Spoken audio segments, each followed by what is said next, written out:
U ovom tutorijalu vas vodimo u novi svet kompresije, tako da ukoliko želite da zadržite kvalitet vašeg videa, a smanjite veličinu, ostanite do kraja.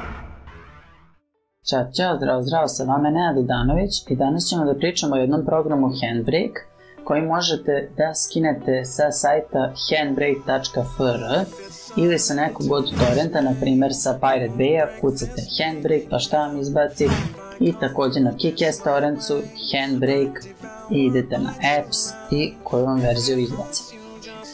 Dobra stvar kod Handbrake-a je što može da ide na Windows, na Macintosh i na Linux, tako da potpuno je kompatibilan program.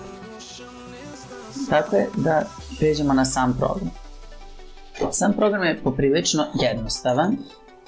Evo, pogasit ćemo sada i otvorit ćemo ga iz početka. Dakle, kada se otvori, pokazat će nam se ovakav interfejs. Da bismo ubacili fajl, možemo samo da prevučemo ovako direktno na program. On će ga loadovati.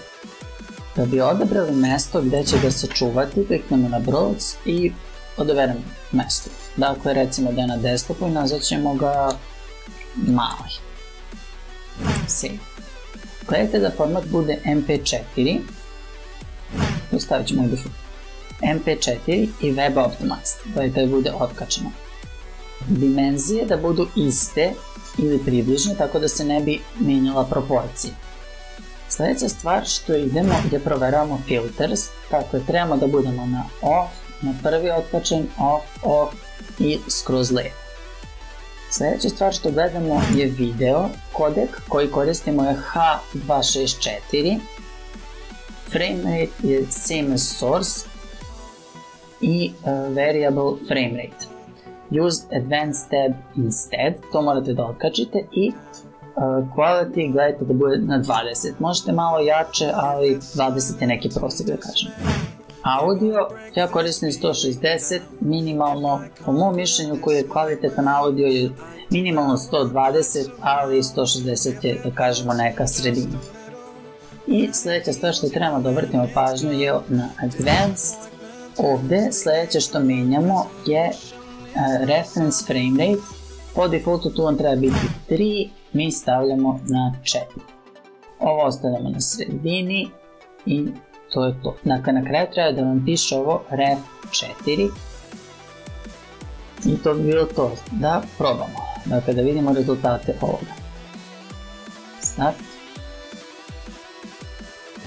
I da, koliko god ovaj program bio mali i poprilično jak po mom mišljenju, dosta optereti računar, tako da pogledajte, na primjer, moj procesor je trenutno na 96 do 100%.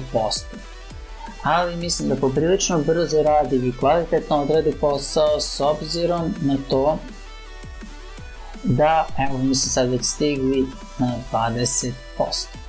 Pa ćemo potom uporediti video.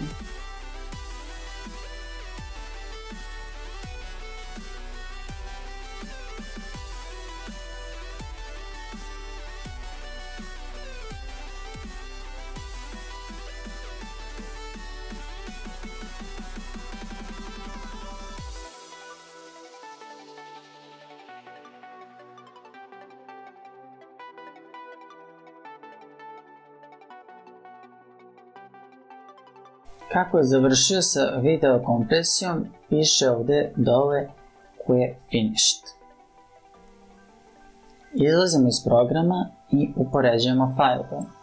Dakle, original file je veličine 161 MB, a file koji smo mi smanjili je 27,6 MB.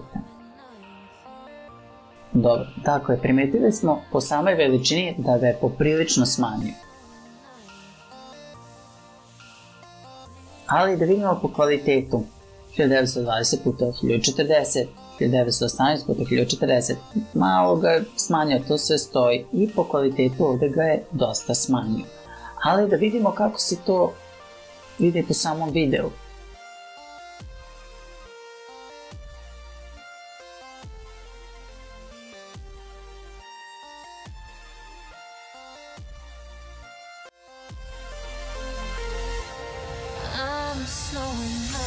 Yeah.